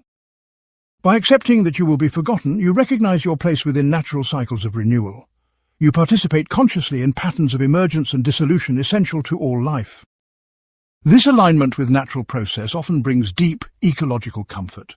You discover that forgetting, far from opposing nature, represents one expression of its fundamental wisdom. Part 63. The Mystery of Influence.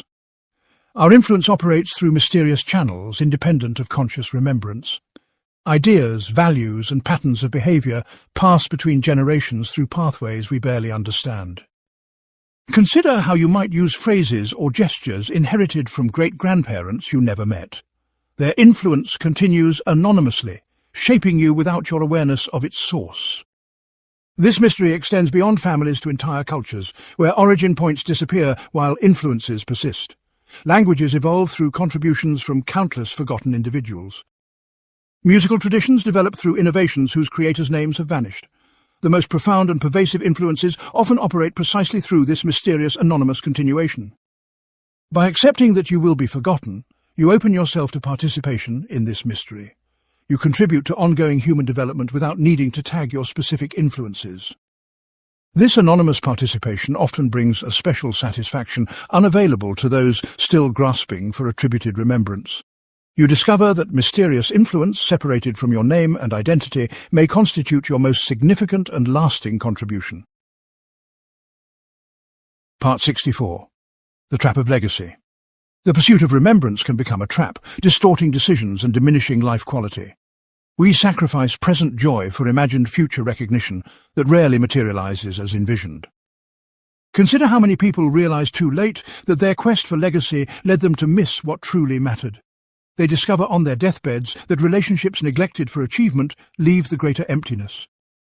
This trap operates with special power in creative fields where concern for posterity can paralyze authentic expression. The writer who creates for imagined future readers often produces less vital work than one who writes from present necessity. The artist who works for the gallery wall or the museum display frequently loses the raw authenticity that might actually merit such placement. The paradox of legacy is that those who pursue it most directly are often least likely to achieve it. By accepting that you will be forgotten, you free yourself from this common trap. You create, build and connect for present value rather than posthumous recognition. This liberation often unleashes capacities previously constrained by legacy anxiety. You discover that acceptance of forgetting, far from diminishing achievement, often enhances it by removing artificial constraints on authentic expression. Part 65. The Equality of Oblivion. In forgetting lies a final equality that transcends all differences in achievement or recognition. No matter how renowned in life, all eventually fade to equal obscurity in cosmic time.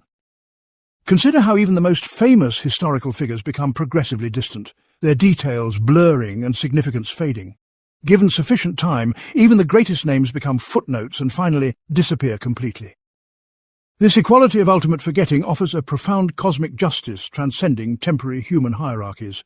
The pharaoh and the slave, the conqueror and the conquered, reach the same state of non-remembrance. All human striving for superior recognition eventually resolves into this shared anonymity.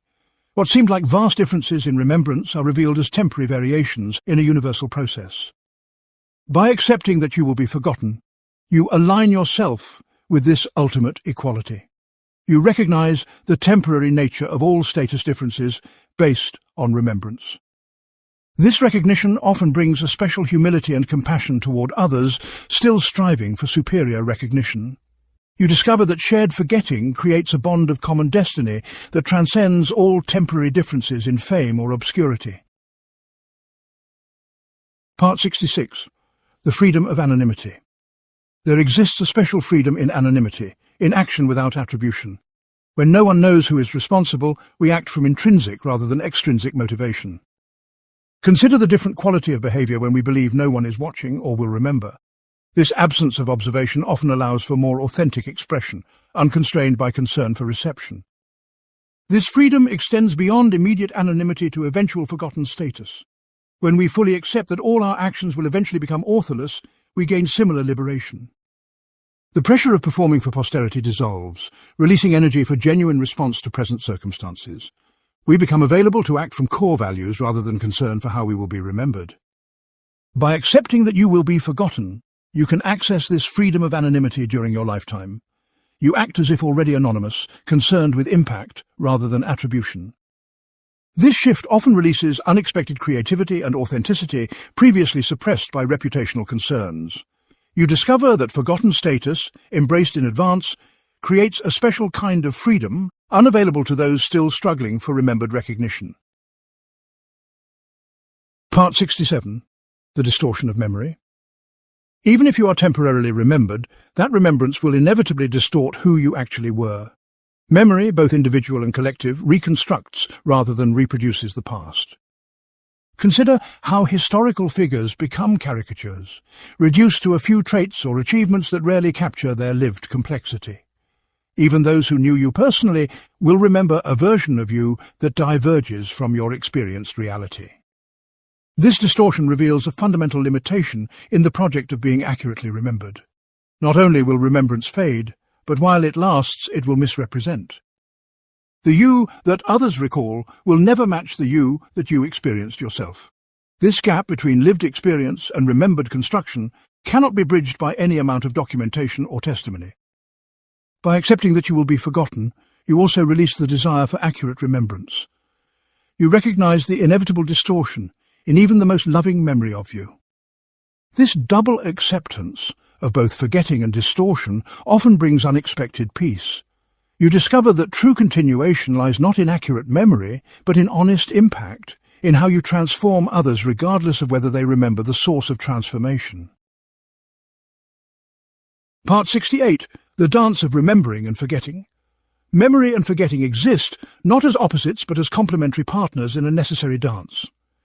Each requires the other to create meaning and enable growth. Consider how creativity emerges from the dynamic interaction between remembered patterns and their partial forgetting. Without some forgetting, memory becomes rigid. Without some memory, forgetting becomes chaotic. This complementary relationship suggests that forgetting serves essential functions rather than simply opposing remembrance. It creates space for new patterns, prevents oversaturation, and enables selective preservation of what proves most valuable. Perhaps forgetting constitutes not the failure of memory, but its sophisticated partner in meaning-making. Without it, memory would lose its selective power and thus its value. By accepting that you will be forgotten, you recognize your participation in this necessary dance. You contribute to both remembering and forgetting as complementary cosmic processes. This recognition often transforms resistance to forgetting into appreciation for its essential role. You discover that being forgotten is not failure or tragedy, but participation in the rhythm that gives remembrance itself its meaning. Part 69. The continuity of elements. Though your name and identity will fade, the elements that comprised you continue indefinitely. The atoms that temporarily assembled into your form will reassemble into countless future forms. Consider how the carbon, oxygen, and hydrogen currently constituting your body have previously been part of countless other beings. They have been stars, oceans, dinosaurs, plants, and will continue their journey long after your temporary arrangement dissolves. This material continuity offers a different model of continuation than remembered identity. Rather than persistence of name or story, it suggests persistence through transformation and recombination. Your physical elements will continue to participate in the great dance of matter and energy, taking new forms over billions of years. In this sense, what appears as ending is merely reorganization, the beginning of new configurations. By accepting that you will be forgotten, you can shift focus to this elemental continuity. You recognize your body as a temporary arrangement of eternal components. This recognition often brings deep comfort through cosmic contextualization. You discover that forgetting of identity coincides with material continuation, offering a form of immortality very different from the persistence of name or story. Part 70. The renewal of wonder. Perhaps the greatest gift of accepting forgetting is the renewal of wonder in ordinary existence. When we release the need for cosmic significance, the simple miracle of being here at all comes into focus. Consider how our desperate pursuit of remembrance often blinds us to the astonishing improbability of our current existence.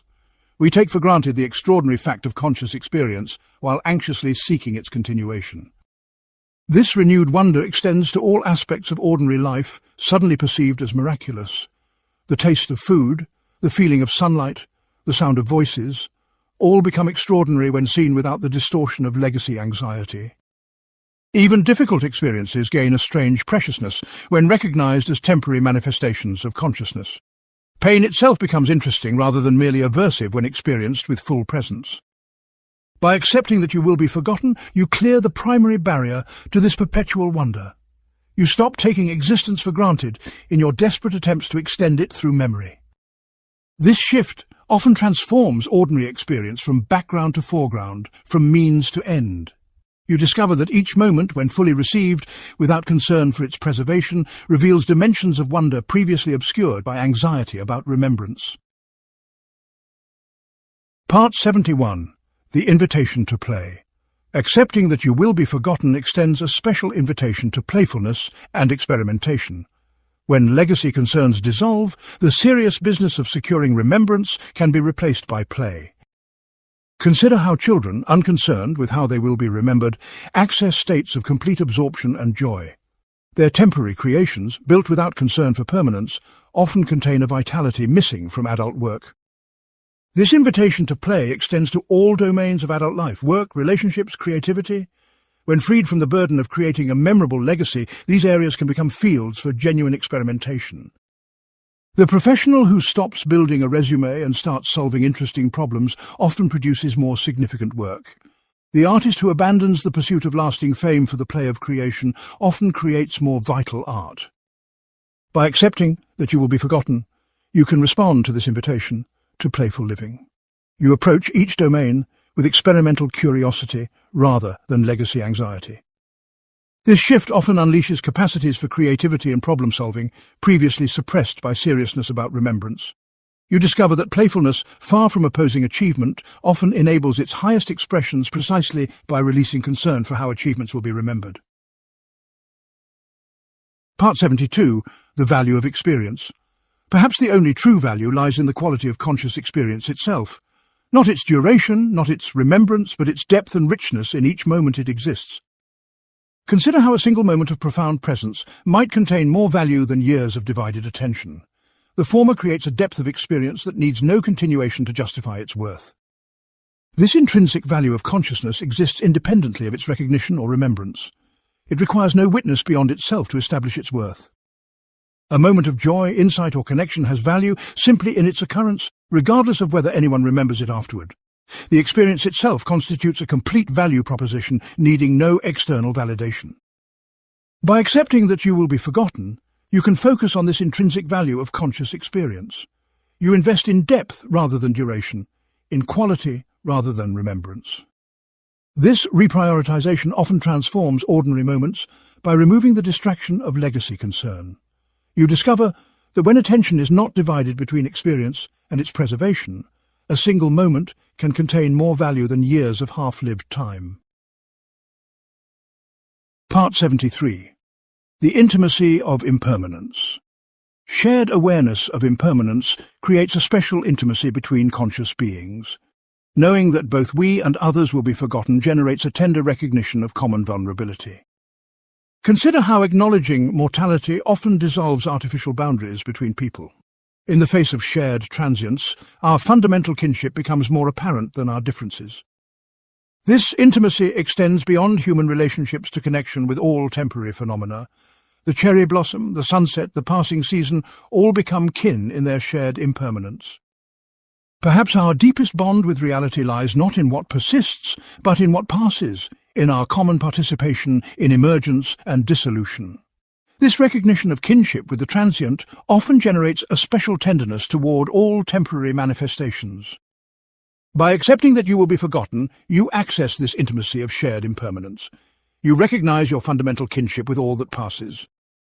This recognition often transforms relationships through the special vulnerability it enables. You discover that acknowledging shared forgetting creates possibilities for connection unavailable to those still defending against impermanence. Part 74. The lightness of being. A special lightness comes from releasing the burden of being remembered. The weight of potential judgment by posterity lifts, allowing more spontaneous movement through life. Consider how much energy is consumed by managing potential future opinions of us. We continuously edit our actions and expressions with an eye toward how they might be perceived by imagined future audiences. This lightness extends beyond social performance to our internal relationship with ourselves. The need to construct and maintain a self worthy of remembrance creates considerable psychological weight. When this requirement dissolves, we become free to explore aspects of experience previously deemed incompatible with our rememberable identity. The rigid structures of consistent selfhood can relax into more fluid and responsive patterns. By accepting that you will be forgotten, you access this lightness of unburdened being. You release the weight of performing for posterity's judgment. This unburdening often creates immediate increases in energy, creativity, and joy. You discover that what appeared as existential terror, being forgotten, reveals itself as unexpected liberation when fully accepted. Part 75. The wisdom of insignificance. True wisdom may emerge precisely from recognizing your cosmic insignificance, not as cause for despair, but as context for more accurate self-perception and value assessment. Consider how many philosophical traditions point toward this recognition as the beginning of genuine understanding. From Socratic acknowledgement of ignorance to Buddhist anatta, wisdom often begins with recognizing what and who we are not. This wisdom of insignificance does not diminish, but clarifies your actual value and meaning. By releasing inflated cosmic importance, you can discover your genuine significance within appropriate scale. Perhaps your true value lies not in universal remembrance, but in the difference you make to specific beings during your brief shared time. This right-sized significance often proves more satisfying than grandiose but hollow notions of legacy. By accepting that you will be forgotten, you open yourself to this fundamental wisdom. You continuously adjust your self-perception to more accurately reflect your temporary, limited, but genuinely valuable nature. This practice gradually transforms your relationship to success, failure, praise, and criticism. You discover that accurate self-perception, far from diminishing your capabilities, enhances them by removing distorting influences. Part 76. The appreciation of finitude. Perhaps the most precious quality of existence is not its extension but its finitude. The limited nature of conscious experience creates its special intensity and significance. Consider how scarcity in other domains, rare elements, limited editions, brief seasonal availability, increases perceived value. The temporary nature of your existence operates similarly, creating preciousness through limitation. This appreciation extends beyond the finitude of physical life to the temporary nature of remembrance. Being eventually forgotten adds another dimension of scarcity that potentially enhances meaning. Perhaps the brief period during which you are remembered by those who knew you personally holds special significance precisely because of its temporary nature. Like seasonal blossoms, this limited period of remembrance may derive its beauty from its brevity. By accepting that you will be forgotten, you can develop this appreciation for the finite nature of all experience. You recognize limitation not as obstacle to meaning but as its very condition. This recognition often transforms resistance to temporal boundaries into gratitude for their role in creating significance. You discover that forgetting, like death itself, does not oppose meaning but establishes the context within which meaning becomes possible. Part 77. The authenticity of temporality. Perhaps our most authentic mode of being acknowledges rather than denies our temporal nature. This authenticity emerges from alignment with, rather than resistance, to our actual condition. Consider how much energy is consumed by maintaining the fiction of permanence through legacy. This effort distorts our relationship to time, placing primary value in an imagined future rather than lived present. This authenticity of temporal being extends beyond individual psychology to our relationships and projects. When we acknowledge the temporary nature of all connections and creations, we relate to them more honestly. The relationship embraced for its present value rather than its permanent status often achieves greater depth. The project undertaken for its intrinsic worth rather than its lasting impact often attains greater integrity. By accepting that you will be forgotten, you align yourself with the authentic temporality of human existence. You stop fighting against your actual condition and start living in accordance with it. This alignment often resolves the subtle but persistent discomfort that comes from maintaining fiction against reality. You discover that authenticity emerges not from securing remembrance, but from honest acknowledgement of its temporary nature. Part 78. The gift of transience. What if being forgotten constitutes not punishment but gift? Not failure but grace, the final release from the burden of persistent identity. Consider how exhausting it would be to maintain consistent selfhood for eternity. The continuous effort of coherent self-presentation would become a kind of hell rather than the heaven we imagine in eternal remembrance. This gift of transience extends beyond personal psychology to collective well-being. Imagine the stagnation of a culture unable to forget its past patterns and personalities. Such a society would become increasingly burdened by accumulated memory, unable to evolve new responses to changing conditions. The gift of forgetting creates essential space for renewal at both individual and cultural levels. By accepting that you will be forgotten, you can recognize this gift in advance. You perceive forgetting not as future punishment but as eventual liberation. This reframing often transforms relationship to legacy, from anxious grasping to grateful release. You discover that what appeared as existential threat reveals itself as cosmic grace when viewed from sufficient perspective. Part 79. The freedom of ordinariness. Special liberation comes from embracing your fundamental ordinariness, not as resignation, but as recognition of kinship with the vast majority of beings who have lived and been forgotten. Consider the egotism implicit in believing your remembrance should be exceptional when billions have been forgotten. This expectation of special treatment creates unnecessary suffering when reality inevitably disappoints it. This freedom of ordinariness extends beyond legacy concerns to all domains of life. When we release the need for exceptional status, we become available to the genuine value of common experience. The ordinary meal, conversation, or day contains richness invisible to those continuously seeking the extraordinary. Paradoxically, embracing ordinariness often reveals the extraordinary dimensions of supposedly common experience. By accepting that you will be forgotten, you embrace your fundamental kinship with ordinary humanity. You release the exhausting pursuit of exceptional remembrance. This acceptance often brings immediate relief from the burden of specialness. You discover that ordinary forgotten status, accepted fully, creates more freedom for authentic living than the continuous striving for exceptional remembrance. Part 80. The return to essence. Being forgotten represents not mere negation, but potential return to uncategorized essence. Not disappearance, but reabsorption into the unstructured potential from which we temporarily emerged. Consider how defining and remembering always involves reduction, the transformation of ineffable being into conceptual categories. To be forgotten is to be released from these reductions, returned to uncategorized possibility. This return to essence suggests a completion rather than interruption of life's journey. Like a river returning to the ocean, individual identity dissolves back into the source from which it arose. Perhaps this dissolution constitutes not loss but homecoming, the resolution of temporary separation into original wholeness. The cycle completes not through eternal preservation of separation, but through its eventual dissolution. By accepting that you will be forgotten, you can anticipate this return with curiosity rather than dread. You perceive it not as erasure, but as completion, as return rather than end. This reframing often transforms relationship to forgetting, from resistance to acceptance or even welcome. You discover that what appeared as loss may actually be gain, the recovery of original wholeness beyond the limitations of defined identity. Part 81. The Quantum of Identity. Perhaps selfhood exists not as continuous entity but as series of discrete moments, not a persistent thing but a sequence of experiences conventionally unified through narrative. Consider how our sense of continuous identity requires elaborate narrative construction, connecting disparate experiences into coherent story. This story, though useful for practical purposes, may misrepresent the actual quantum nature of consciousness. This quantum perspective suggests that being forgotten merely acknowledges what is already true. The continuous self we imagine being remembered never actually existed as such.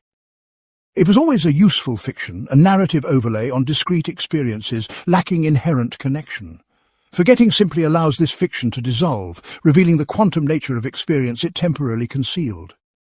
By accepting that you will be forgotten, you align yourself with this quantum reality of selfhood. You recognize the constructed nature of continuous identity requiring remembrance. This recognition often brings liberation from the burden of maintaining narrative coherence. You discover that forgetting, far from opposing your true nature, actually reveals it by removing the fictional overlay of continuous selfhood. Part 82. The Economy of Attention. All remembrance operates within a finite economy of attention with necessary trade-offs. For someone to be remembered, countless others must be forgotten due to limited cognitive resources. Consider how even within a single life, the sharp remembrance of certain experiences requires the forgetting of others. Memory functions through selection rather than accumulation, forgetting the majority to preserve the minority. This economy extends to cultural memory, where similar limitations necessitate selective preservation. No culture could function while maintaining equal attention to every person and event from its past. The preservation of certain names and stories requires the forgetting of others, not through malice but through cognitive necessity. What we call history represents not comprehensive record but highly selective curation. By accepting that you will be forgotten, you recognize your place within this natural economy of attention. You acknowledge the necessary limits that make remembrance itself possible. This recognition often brings compassion toward the systems of memory that cannot possibly preserve everyone. You discover that forgetting represents not failure, but participation in the selective process that enables memory itself to function. Part 83. The Paradox of Legacy. A strange paradox operates in the relationship between seeking legacy and achieving it. Those most desperate to be remembered often engage in behaviors that diminish their chances. Consider how preoccupation with legacy often produces self-conscious work lacking the authenticity that creates lasting impact. The artist who creates primarily to secure remembrance rarely produces work memorable enough to achieve it. This paradox extends beyond creative fields to all domains of human achievement. The leader focused primarily on historical judgment often makes worse decisions than one focused on present needs. The scientist concerned mainly with naming discoveries may miss the collaborative insights that create genuine breakthrough. Throughout human endeavour, concern with remembrance often undermines the very qualities that might merit it. By accepting that you will be forgotten, you position yourself on the productive side of this paradox. You create, lead, or discover without the distorting influence of legacy anxiety. This freedom from concern with remembrance often unleashes precisely the authentic engagement that creates meaningful impact. You discover that letting go of being remembered, paradoxically, often produces work more worthy of remembrance. Part 84. The courage of acceptance. Perhaps the greatest courage lies not in fighting against forgetting, but in fully accepting it. Not as resignation, but as clear-eyed recognition of reality requiring significant bravery to face. Consider how much easier it is to maintain comforting illusions of legacy than to confront the mathematical certainty of eventual erasure. The latter requires a valour rarely acknowledged but profoundly transformative when embodied. This courage creates possibility for a life of genuine presence rather than continuous performance. When we stop acting for imagined future audiences, authentic response to present circumstances becomes possible. The person who has accepted forgetting brings a different quality to their actions, more direct, more honest, less concerned with appearance. This directness often creates more significant impact than carefully curated behaviours designed to secure remembrance.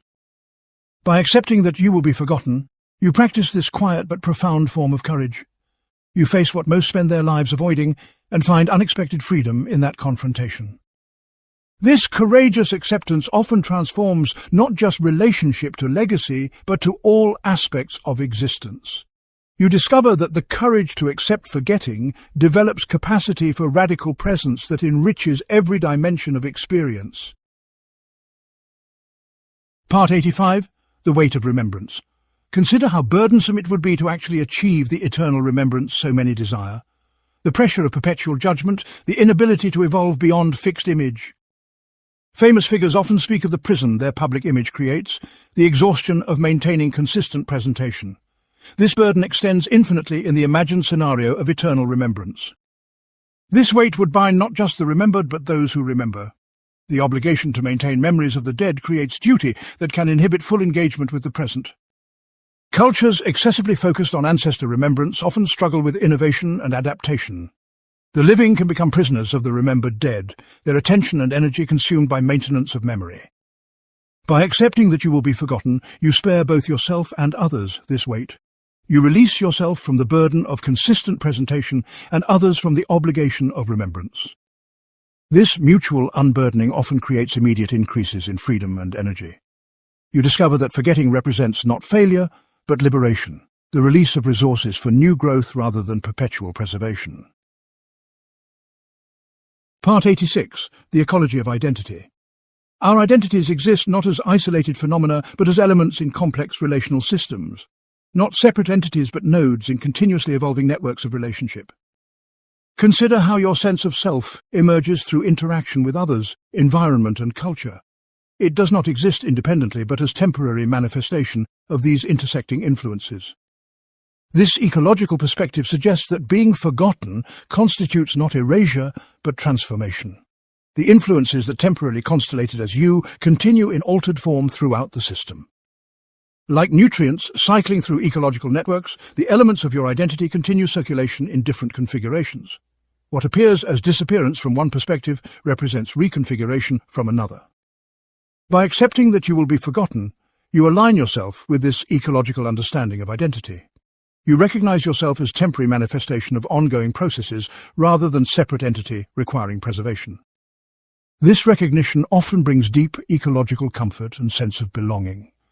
You discover that forgetting represents not annihilation, but participation in natural cycles of emergence and reconfiguration essential to all living systems. Part 87. The horizon of meaning. Perhaps meaning exists most authentically within the horizon of a single life, independent of remembrance. Not as legacy project, but as lived coherence, as pattern perceived by the experiencing consciousness itself. Consider how we find significance in connections and themes visible from our unique vantage point. These patterns of meaning require no external validation or preservation to justify their value. This horizon of personal meaning operates independently of legacy timeframes.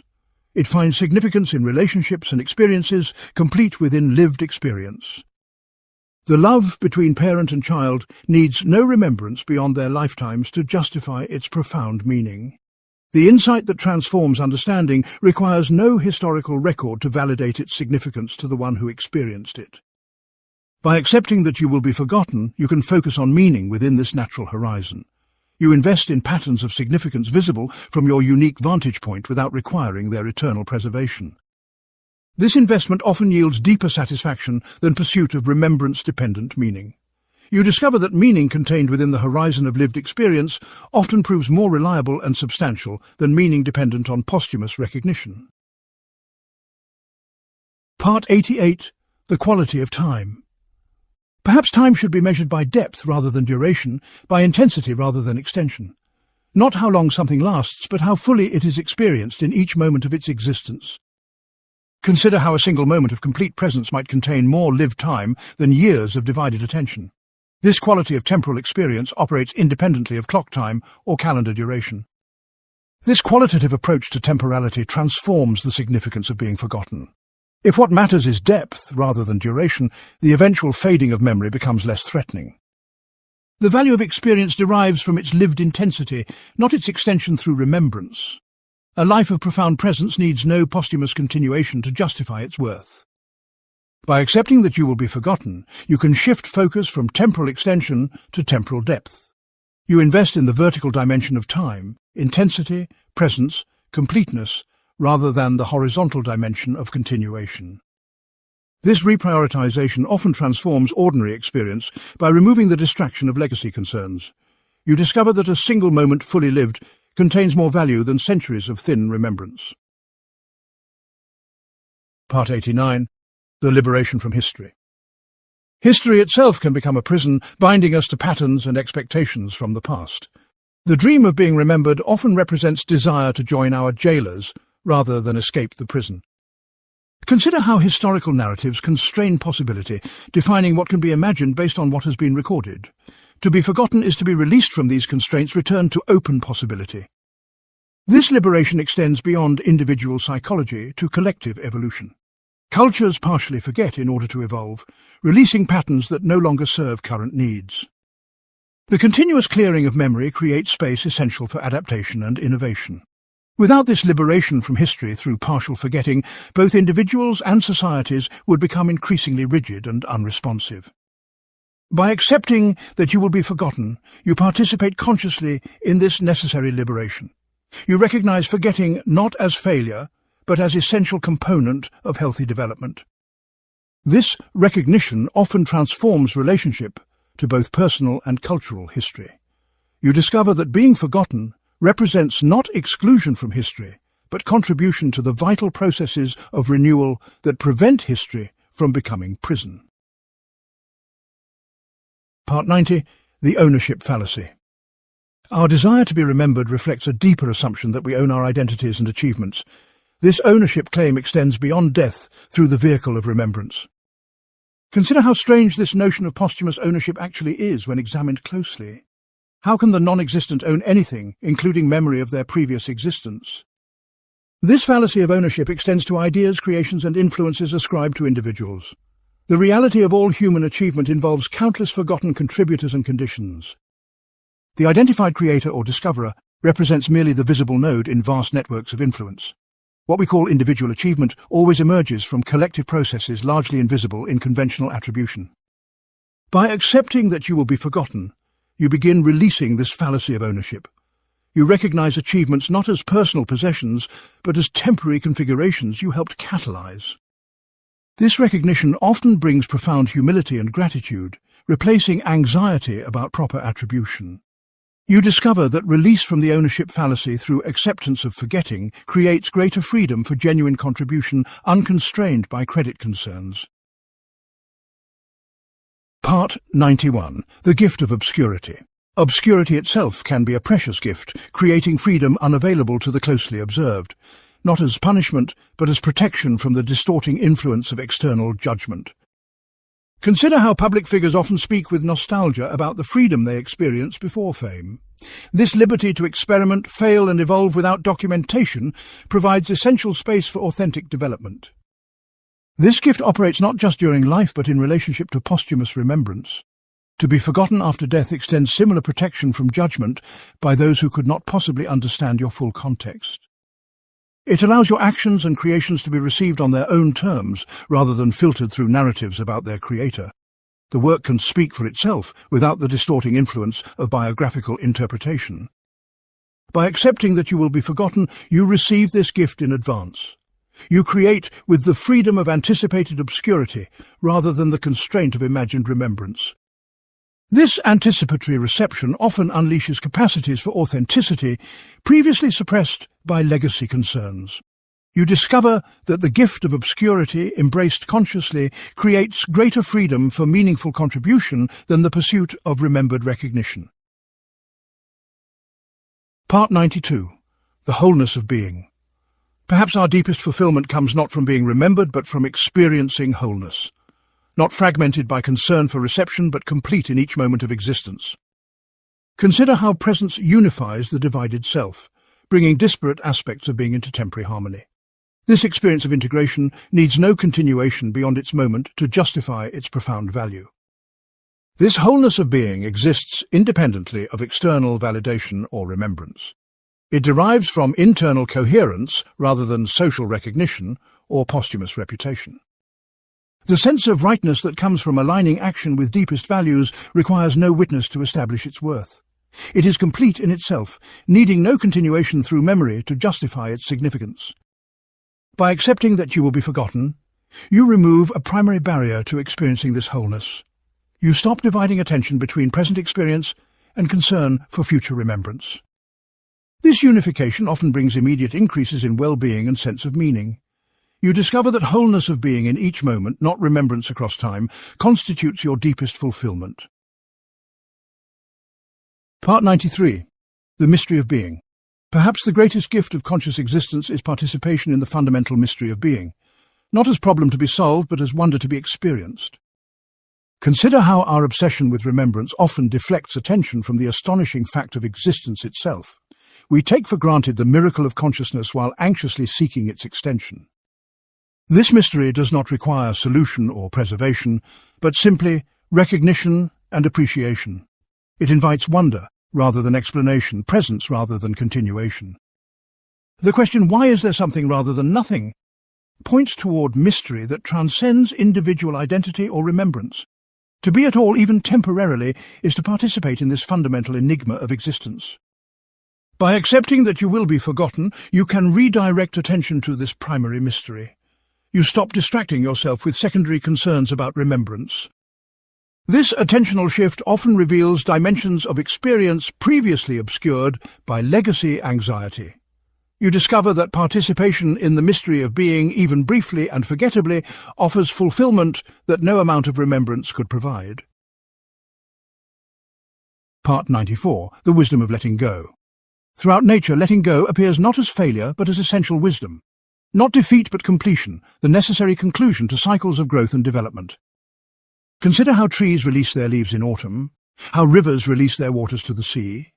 These natural processes of letting go enable renewal and continuation rather than preventing them. This wisdom extends to human development, where growth requires continuous release of previous states. The child must be partially forgotten for the adult to emerge. The adult must be partially forgotten for the elder to evolve. Each stage of development involves both preservation and forgetting, selective continuation and necessary release. Without this wisdom of letting go, developmental processes would stagnate in rigid preservation. By accepting that you will be forgotten, you align yourself with this fundamental wisdom of nature. You recognize forgetting not as tragedy, but as necessary completion of natural cycles. This alignment often brings profound ecological comfort and sense of rightness. You discover that being forgotten represents not failure or punishment, but participation in the ancient wisdom of letting go that permeates all natural systems. Part 95. The Return to Source. Perhaps being forgotten represents not disappearance but return to the unmanifest source from which we temporarily emerged. Not extinction, but completion of a journey from formlessness to form and back again. Consider how many wisdom traditions describe cycles of manifestation and dissolution as natural cosmic process. Individual identity appears temporarily from unstructured potential and eventually returns to it.